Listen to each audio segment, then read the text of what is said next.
जय हिंद दोस्तों, आप सभी का स्वागत है एक बार फिर से आपके अपने YouTube चैनल यूनिक ज्ञान में। आज हम बीए 5th सेमेस्टर भूगोल पेपर प्रथम अर्थात जियोग्राफी पेपर फर्स्ट का चैप्टर 7 देखेंगे, जिसमें हमें पढ़ना है विकास के सूचक के बारे में। इसके पहले के 6 चैप्टर्स हमने बहुत ही अच्छे तरीके से कर लिए हैं। साथ ही साथ आपने अगर नहीं देखे हैं तो आपको हमारे चैनल पर मिल जाएगी, आप विज़िट कीजिए, आपको प्लेलिस्ट मिल जाएगी BA 5th semester geography paper first classes, जहां पर आपको सिलेबस के साथ साथ सभी चैप्टर वाइज आपको सभी चैप्टर मिल जाएंगे। साथ ही साथ अगर आप नोट्स प्राप्त करना चाहते हैं तो हमारे टेलीग्राम चैनल को ज्वाइन कीजिए, वहां पर सभी क्लासेस की नोट्स आपको प्रोवाइड कराई जाती हैं। साथ ही साथ आप किसी भी यूनिवर्सिटी के हों, आपका ऑफिशियल नोटिफिकेशन, कुछ भी आपके एग्ज़ाम से रिलेटेड, रजिस्ट्रेशन फॉर्म से रिलेटेड या फिर आपके यूनिवर्सिटी से रिलेटेड कोई भी ऑफिशियल जो भी नोटिफिकेशन आता है आपको वहाँ पर प्रोवाइड कराया जाता है। तो चलिए देखते हैं विकास के सूचक के बारे में। अगर आप चैनल पर नए हैं तो चैनल को सब्सक्राइब कर लीजिए, क्योंकि आपका जो सिलेबस है यहाँ पर पूर्णतः कंप्लीट कराया जाएगा। चलिए देखते हैं, इसमें हमें पढ़ना है विकास के सूचकों के बारे में और उसके मापन, किस प्रकार से विकास के मापन किन किन प्रकारों से किया जाता है उसको हम अच्छे से देखेंगे।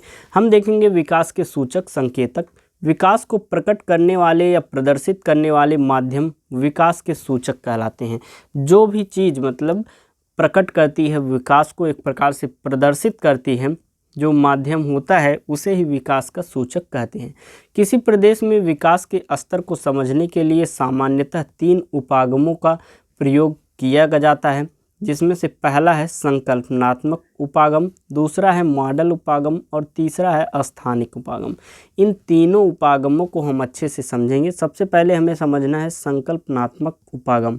संकल्पनात्मक उपागम का प्रयोग सामाजिक, आर्थिक, राजनीतिक संकल्पनाओं के संदर्भ में किया जाता है। यह जो संकल्पनात्मक उपागम है, इसका प्रयोग कहाँ पे किया जाता है? सामाजिक, आर्थिक, राजनीतिक संकल्पनाओं के संदर्भ में किया जाता है। जैसे कि जन विकास की संकल्पना सामाजिक विकास के रूप में की जाती है, मतलब लोगों के विकास की जो संकल्पना है वह सामाजिक विकास के रूप में की जाती है। तो इसके सूचक हो सकते हैं सामाजिक प्रवृत्ति, सामाजिक मूल्य, सामाजिक न्यायशीलता, सामाजिक नैतिकता। सबसे पहले आपको समझना है यह जो संकल्पनात्मक उपागम है, इसमें कौन कौन सी संकल्पनाओं के संदर्भ में बात की जाती है। पहला है सामाजिक, आर्थिक और राजनीतिक, ये तीनों हैं। तो सामाजिक जो होता है उपागम, सामाजिक जो एक प्रकार से संकल्पना होती है, उसके सूचक क्या क्या हो सकते हैं? एक तो सामाजिक प्रवृत्ति हो सकती है, दूसरा हो सकता है सामाजिक मूल्य, और तीसरा हो सकता है सामाजिक न्यायशीलता, और चौथा हो सकता है सामाजिक नैतिकता। ये तो हमने जाना सामाजिक संकल्पनाओं के बारे में। आगे हम देखेंगे, यदि विकास की संकल्पना आर्थिक विकास के रूप में की जाती है तो इसके प्रमुख सूचक कौन कौन से होते हैं? जैसे कि प्रति व्यक्ति आय, प्रति व्यक्ति उत्पादन, श्रमिकों की कार्य कुशलता, श्रम शक्ति में सहभागिता, जीवन स्तर। ये सभी जो हैं आर्थिक विकास की संकल्पना को एक प्रकार से प्रदर्शित कहते हैं। इसी प्रकार यदि विकास की संकल्पना अगर राजनीतिक विकास के रूप में की जाती है तो इसके प्रमुख सूचक क्या क्या हो सकते हैं? शक्ति का केंद्रीकरण अथवा शक्ति का विकेंद्रीकरण। ये जो दोनों सूचक हैं यह किसके होंगे? राजनीतिक विकास के। तो हमें जो संकल्पनात्मक उपागम है, हमें इसमें सामाजिक, आर्थिक और राजनीतिक इन तीनों संदर्भ में बात करना था। तो हमने देखा सामाजिक में क्या सूचक हो सकते हैं, आर्थिक में क्या सूचक हो सकते हैं, साथ ही साथ राजनीतिक में क्या सूचक हो सकते हैं। इस प्रकार स्पष्ट है कि संकल्पनात्मक उपागम के अंतर्गत विकास के सूचक मुख्यतः विकास की सामाजिक, आर्थिक एवं राजनीतिक संकल्पना पर आधारित होती है। अगला हमारा है मॉडल उपागम। मॉडल उपागम के अनुसार किसी एक विकसित देश या प्रदेश को मॉडल बनाकर किसी देश या प्रदेश विशेष में विभिन्न प्रकार के संबंधी पक्षों की उससे तुलना की जाती है। कोई भी एक देश हो या विकसित हो या विकासशील हो, उसको मॉडल मानकर किसी अन्य देश या प्रदेश से उस विकास संबंधी जब तुलना करते हैं उसे ही हम मॉडल उपागम कहते हैं। उदाहरण के लिए अगर हम बात करें, यदि संयुक्त राज्य अमेरिका को विकास का मॉडल मान लिया जाए और भारत या किसी अन्य देश के विकास का आकर न इस मॉडल के संदर्भ में किया जाए तो इसे मॉडल उपागम कहते हैं। यहाँ पर तुलना होगा जो कि यहाँ पर मिसिंग है। तो अगर जैसे कि संयुक्त राज्य अमेरिका को एक प्रकार से विकास का मॉडल मान लिया जाए, क्योंकि शुरुआती दौर में जो भारत है उससे ज़्यादा एक प्रकार से विकसित देश अब भी है अमेरिका। तो हम उससे तुलना करके एक मॉडल मानकर हम उसको तुलना करेंगे और उसके बारे में, विकास के बारे में अच्छे से जानेंगे। अगला हमारा उपागम कौन सा है? स्थानिक उपागम। स्थानिक उपागम के अनुसार किसी विशिष्ट प्रदेश में कृषि विकास, औद्योगिक विकास और सामाजिक विकास को जानने के लिए अलग अलग सूचकों का प्रयोग किया जाता है। सबसे पहले हम देखेंगे कृषि विकास, फिर औद्योगिक विकास, सभी विकासों को देखेंगे। तो यह जो हमारा स्थानिक उपागम है यह एक प्रकार से मोस्ट इम्पॉर्टेंट हो जाता है, बहुत ही इसका यूज किया जाता है। कृषि विकास किसी क्षेत्र विशेष के स्थानिक या प्रादेशिक विकास का महत्वपूर्ण अंग होता है। विशेष रूप से कृषि प्रधान विकासशील देशों के संदर्भ में कृषि विकास का अभिप्राय प्रायः कृषि तंत्र की कार्यशीलता, गुणवत्ता से होता है। कृषि तंत्र की कार्यशीलता की गुणवत्ता की सामान्यतः समीक्षा जो है वह कृषि उत्पादकता से होती है, वाणिज्यीकरण से होती है, पारिस्थितिक संतुलन आदि के संदर्भ में की जाती है। कृषि विकास की माप के लिए अनेक सूचकों का प्रयोग किया जाता है, जिनमें से कुछ सूचक हैं, जैसे कि पहला है शुद्ध बोए गए क्षेत्र का अनुपात, अर्थात जितने क्षेत्र में किसी भी अनाज को, फसल को बोया गया है उसका शुद्ध क्षेत्र एक प्रकार से हम देखेंगे।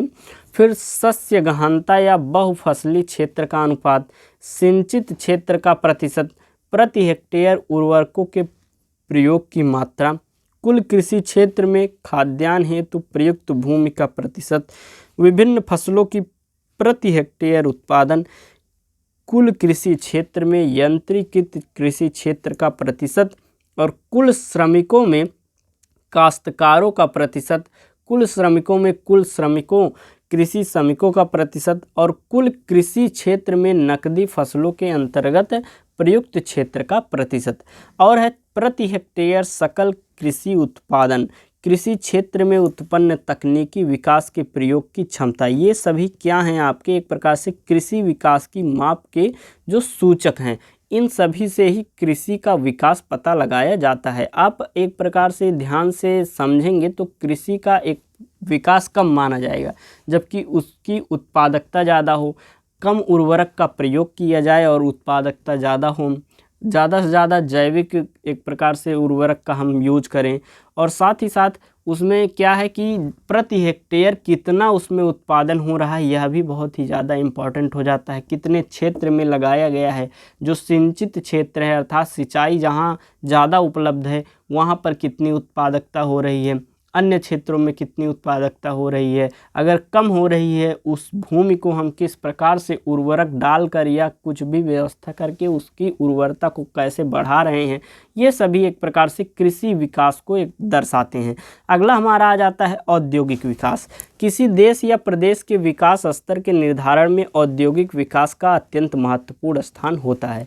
औद्योगिक विकास से प्रदेश की आय में वृद्धि के साथ ही रोजगार में भी वृद्धि होती है। जब औद्योगिक विकास होता है, कल कारखाने लगते हैं आपके नगर में, तो वहाँ के लोगों को एक प्रकार से रोजगार भी मिलता है और धीरे धीरे उस नगर की आर्थिक स्थिति अच्छी होती चली जाती है और आर्थिक स्तर में उत्थान होता है। आगे देखेंगे, औद्योगिक विकास के स्तर को निर्धारित करने वाले कारकों में कारखानों की संख्या एवं आकार, उद्योग में संलग्न कृषि श्रमिकों की संख्या, निर्मित वस्तुओं से हुई शुद्ध मूल्य वृद्धि, उद्योगों में पूंजी निवेश की मात्रा, ऊर्जा का उत्पादन तथा खपत आदि जो है वह प्रमुख हैं। इस प्रकार किसी औद्योगिक तंत्र की कार्यशीलता का विश्लेषण सामान्यतः इसके आकार, संरचना, पर्यावरण पर पड़ने वाले प्रभाव आदि के संदर्भ में किया जाता है।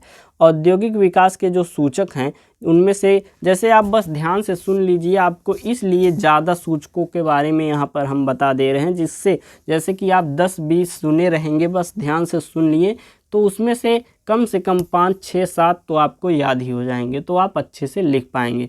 तो उसमें पहला सूचक है प्रति 100 अथवा प्रति 1000 वर्ग किलोमीटर क्षेत्र पर कारखानों की संख्या, अर्थात प्रति 100 या प्रति 1000 वर्ग किलोमीटर का जो क्षेत्र है उसमें कितने कारखाने हैं, इसकी संख्या जो है वह औद्योगिक विकास को दर्शाती है।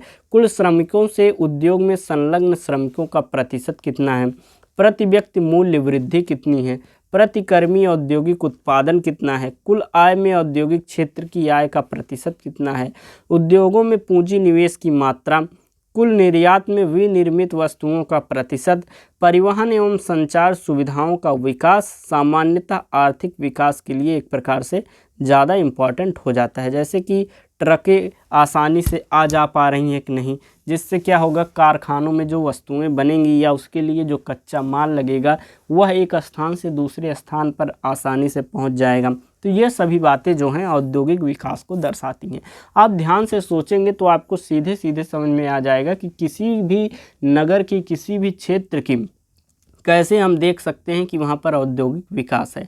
सबसे पहले हम देखेंगे कितने कारखाने हैं, और फिर उसमें श्रमिकों की संख्या देखेंगे, श्रमिकों को कितना वेतन मिल रहा है, किस प्रकार से उसमें वृद्धि हो रही है, उत्पादन कितना हो रहा है, और उन कारखानों में कितने लोग कितने मात्रा में निवेश कर रहे हैं, पूंजी कितना वह निवेश कर रहे हैं, साथ ही साथ वह जो कारखाना है वह कितना निर्यात कर रहा है अलग नगरों में, अपने नगर में तो वहाँ पर जो वस्तुएं बनेंगी रहेंगी ही, साथ ही साथ दूसरे नगरों में वह कितना निर्यात करके कमाई कर रहा है। ये सभी बातें जो हैं औद्योगिक विकास को दर्शाती हैं। आगे देखेंगे हम परिवहन तथा संचार सुविधाओं का विकास कैसे देखा जाता है। लगभग अनिवार्य हो जाता है, क्योंकि इनके अभाव में किसी क्षेत्र के आर्थिक विकास की कल्पना नहीं की जा सकती है। अतः किसी क्षेत्र या प्रदेश के विकास स्तर को ज्ञात करने के लिए निम्नलिखित परिवहन संचार के चरों पर भी विचार करना आवश्यक है।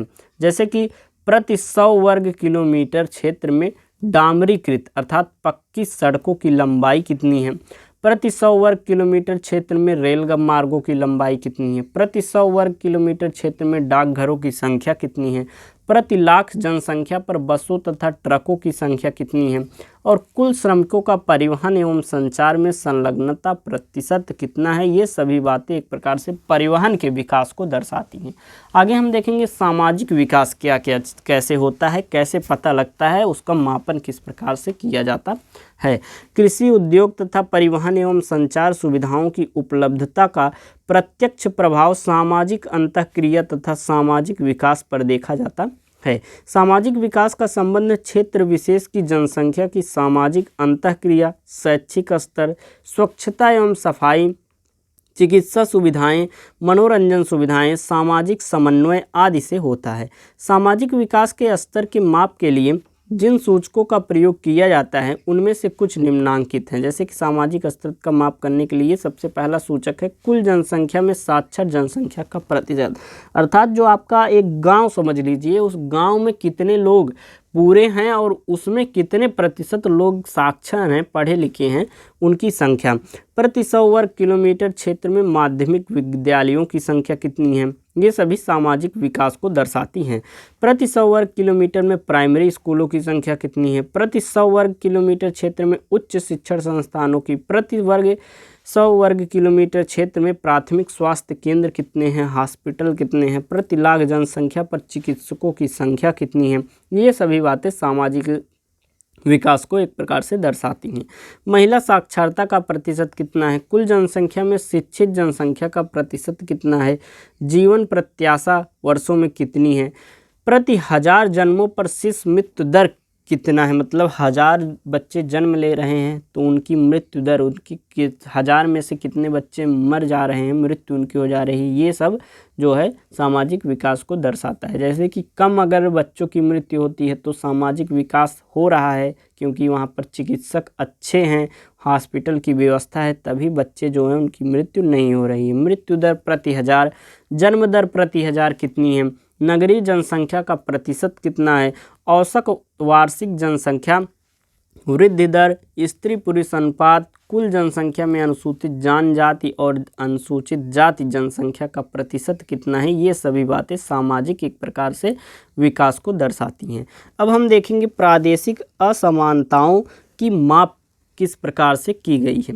किसी देश के विभिन्न भागों या प्रदेशों में पाए जाने वाले असंतुलन को प्रादेशिक असमानता या प्रादेशिक विषमता कहा जाता है। जैसे कि किसी भी देश या विभिन्न भागों में, प्रदेशों में जो असंतुलन को प्रादेशिक समानता या प्रादेशिक विषमता पाई जाती है, उसको हम किस प्रकार से उसका माप करते हैं। विकास स्तर में असमानता के प्रति उत्तरदायी कारक कौन कौन से हैं, जैसे कि पहला कारक है भौतिक संसाधनों में प्रादेशिक असमानता।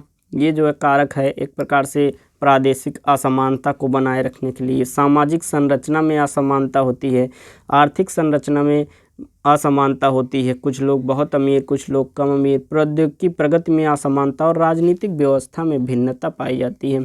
अगर हम देखें तो पर्याप्त आकार वाले सभी देशों के विभिन्न भागों के विकास स्तर में उल्लेखनीय असमानताएं पाई जाती हैं। इन प्रादेशिक भिन्नताओं के लिए प्राकृतिक संसाधनों, स्थलाकृत जलवायु, मिट्टी की उर्वरता, जलाशयों की उपस्थिति, प्राकृतिक वनस्पति जीव जंतु आदि के क्षेत्रीय प्रादेशिक प्रतिरूप के साथ ही क्षेत्र विशेष की सामाजिक सांस्कृतिक पृष्ठभूमि, आर्थिक संरचना, तकनीकी उपलब्धियों तथा राजनीतिक एवं संस्थागत संरचना आदि का महत्वपूर्ण योगदान होता है। प्रादेशिक भिन्नताओं या असमानताओं का विश्लेषण इन्हीं तत्वों की प्रादेशिक असमानता के संदर्भ में किया जाता है। किसी भी देश या वृहद प्रदेश भागों में विकास स्तर में पाई जाने वाली प्रादेशिक असमानता की माप करना आसान नहीं होता। अर्थात कोई भी क्षेत्र हो, कोई भी देश हो, उसके में किस प्रकार से प्रादेशिक असमानता पाई जाती है वह माप करना कोई आसान काम नहीं है। प्रादेशिक विकास में प्रादेशिक असमानताओं की माप के लिए सबसे पहले विकास के सूचकों की पहचान करना आवश्यक होता है। विकास के कौन कौन से सूचक हैं जो कि हमने आपको पहले ही बताएं। कृषि विकास के क्या सूचक हैं, औद्योगिक विकास के क्या सूचक हैं, साथ ही साथ हमने सामाजिक विकासों के सूचक और आर्थिक विकासों के सूचक के बारे में आपको बताया हुआ है। विकास के सूचकों का निर्धारण तथा पहचान विभिन्न संकल्पनात्मक मॉडल से किया जाता है, जो कि ये तीनों संकल्पनाएं हमने आपको बताई। संकल्पनात्मक उपागम, मॉडल उपागम, स्थानिक उपागम, ये तीनों आधार बनाए जाते हैं। इन्हीं आधार पर सूचकों को पहचाना जाता है। विकास स्तर में पाई जाने वाली विषमता के मापन हेतु प्रदेश के क्षेत्रीय आकार एवं प्रकृति आंकड़ों की उपलब्धता तथा शोधकर्ता की विश्लेषण क्षमता को दृष्टिगत रखना आवश्यक होता है। विश्लेषण की मापनी का चुनाव क्षेत्रीय स्तर में आंकड़ों की उपलब्धता के अनुसार किया जाता है। लघु मापक का विश्लेषण गहन प्रकृति का होता है, जबकि वृहत मापक का विश्लेषण विस्तृत प्रकार का होता है। अतः विश्लेषण में मापक का चुनाव करने से पूर्व यह तय करना आवश्यक होता है कि हमें गहन स्तर के विश्लेषण की आवश्यकता है अथवा विस्तृत स्तर की आवश्यकता हम लोगों को है। अब हम देखेंगे मापन की विधियां कौन कौन सी हैं। प्रादेशिक विकास में क्षेत्रीय असमानताओं की माप के लिए अनेक तकनीकों एवं विधियों का प्रयोग किया जाता है।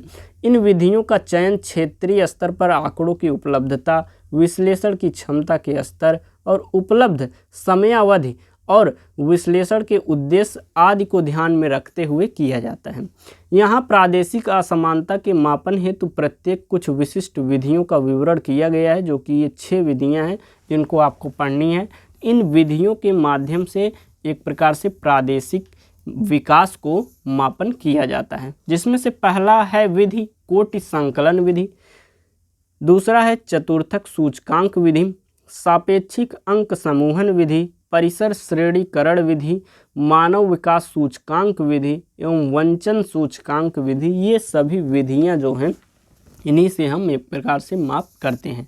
तो ये रहा आपका चैप्टर। इन विधियों के बारे में हम अगले चैप्टर में पढ़ेंगे। तब तक के लिए चैनल पर बने रहिए, वीडियो लाइक कीजिए, अपने दोस्तों के पास शेयर कीजिए। नेक्स्ट चैप्टर आपका जल्द ही आएगा। धन्यवाद, मिलते हैं अगले वीडियो में।